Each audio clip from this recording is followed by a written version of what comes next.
నమస్కారం, నేను మీ జీవిత. శ్లోక పేరుతో జరిగే దోపిడీ అరికట్టాలని తుక్కుగూడలోని శ్లోక పాఠశాల ముందు ధర్నా చేయడం జరిగింది. ఈ సందర్భంగా ఏబీవీపీ రాష్ట్ర సంయుక్త కార్యదర్శి శ్రీరామ్ మాట్లాడుతూ విద్యను వ్యాపారంగా మార్చి పేద విద్యార్థుల తల్లిదండ్రులను మాయ మాటలతో అడ్మిషన్లు చేస్తున్న శ్లోక అనే పాఠశాలపై చర్యలు తీసుకోవాలని, డొనేషన్లు, అడ్మిషన్ల ఫీజు వసూలు చేస్తూ మోసం చేస్తూ వ్యాపారం కొనసాగిస్తున్నారని, ప్రభుత్వం పట్టించుకోవడం లేదని ఆరోపించారు. సేవా దృక్పథంతో నడవాల్సిన పాఠశాల విద్యను వ్యాపారం చేస్తున్నారు. యాజమాన్యంపై చట్టపరమైన చర్యలు తీసుకోవాలని అన్నారు. ఈ కార్యక్రమంలో జిల్లా కన్వీనర్ శివకృష్ణ, జిల్లా కార్యవర్గ సభ్యులు గుణవంత్, జగదీష్, జిల్లా హాస్టల్ కన్వీనర్ జ్యోతి ప్రసాద్, నగర కార్యదర్శి ఢిల్లీ భాను, నాయకులు వెంకటరమణ, కార్తీక్, శ్రీకాంత్, సయ్యద్, పవన్, వంశీ, త్రిశాల్, సిద్ధార్థ్ తదితరులు పాల్గొన్నారు. ఫార్ములా ఈ కారు కేసు గురించి అసెంబ్లీలో చర్చించమంటే సీఎం రేవంత్ రెడ్డి పారిపోయారని మాజీ మంత్రి కేటీఆర్ విమర్శించారు. ఈ రోజు జరిగిన విచారణలో పైనుంచి రాసిచ్చిన ప్రశ్నలే ఏసీబీ అధికారులు అడిగారన్నారు. రేవంత్ జైలుకెళ్లడంతో బీఆర్ఎస్ నేతలను జైల్లో పెట్టి పైశాచిక ఆనందం పొందాలని చూస్తున్నారని తెలిపారు. అరెస్ట్ చేస్తే చేసుకోండి, జైల్లో పెడితే విశ్రాంతి తీసుకుంటామని అధికారులకు తెలిపామని కేటీఆర్ వెల్లడించారు. సీఎం రేవంత్ రెడ్డితో ముఖాముఖిగా వీడియో కాన్ఫరెన్స్ లో ఎమ్మెల్యే కసిరెడ్డి నారాయణ రెడ్డి హాజరయ్యారు. మండల కేంద్రంలోని రైతు వేదికలో వ్యవసాయ అధికారులు వీడియో కాన్ఫరెన్స్ ఏర్పాటు చేశారు. భూభారతి వల్ల రైతులకు జరుగుతున్న మేలును వివరించారు. రైతుల భూముల సమస్యల పరిష్కారమే భూభారతి ఉపయోగపడుతుందన్నారు. ఈ కార్యక్రమంలో స్థానిక నేతలు, అధికారులు తదితరులు పాల్గొన్నారు.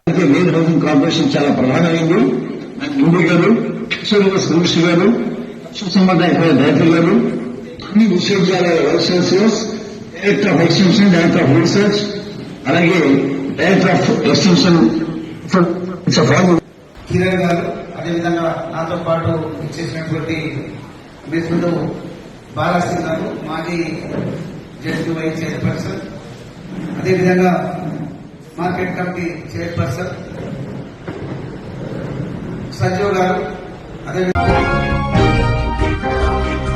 మహబూబ్ నగర్ పట్టణ కేంద్రంలో నిరుద్యోగులు భారీగా ర్యాలీ చేపట్టారు. సోమవారం పట్టణ కేంద్రంలో ఉన్న జిల్లా గ్రంథాలయం నుంచి ఏనుగొండ ప్రధాన రహదారి వరకు పెద్ద ఎత్తున ర్యాలీ చేశారు.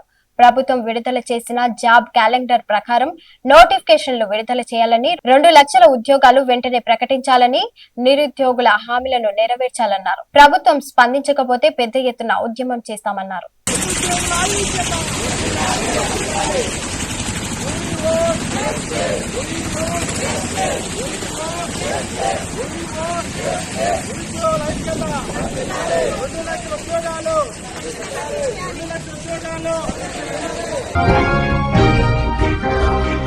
పాడి పరిశ్రమ అభివృద్ధి, క్రీడలు, యువజన సర్వీసుల శాఖ మంత్రిగా డాక్టర్ వాకిటి శ్రీహరి సోమవారం డాక్టర్ బిఆర్ అంబేద్కర్ సచివాలయంలో పదవి బాధ్యతలు స్వీకరించారు. సచివాలయానికి చేరుకున్న మంత్రి వాకిటి శ్రీహరికి పండితులు స్వాగతం పలికారు.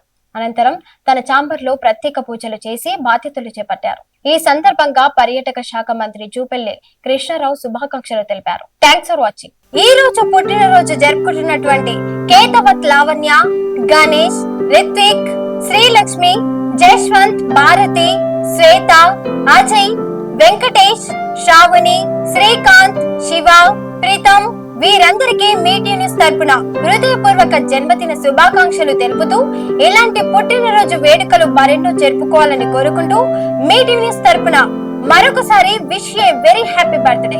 ఎలాంటి ఖర్చు లేకుండా ఇప్పుడు మీరు కూడా ఇలా పుట్టినరోజు వేడుకను ప్రజలందరితో పంచుకోవాలని అనుకుంటే 7396456206 అనే నెంబర్ కి మీ పుట్టినరోజు కంటే ఒక రోజు ముందే మీ పేరు, ఒక సింగిల్ ఫోటో, ఊరు, పుట్టిన తేదీ వాట్సాప్ చేయండి. మరెందుకు ఆలస్యం? ఇంత మంచి అవకాశాన్ని వినియోగించుకొని మీ యొక్క పుట్టినరోజును అందరితో పంచుకొని ఆశీస్సులు అందుకొని మీ కుటుంబ సభ్యులు ఆనందించేలా ఈ అవకాశాన్ని సద్వినియోగం చేసుకోండి.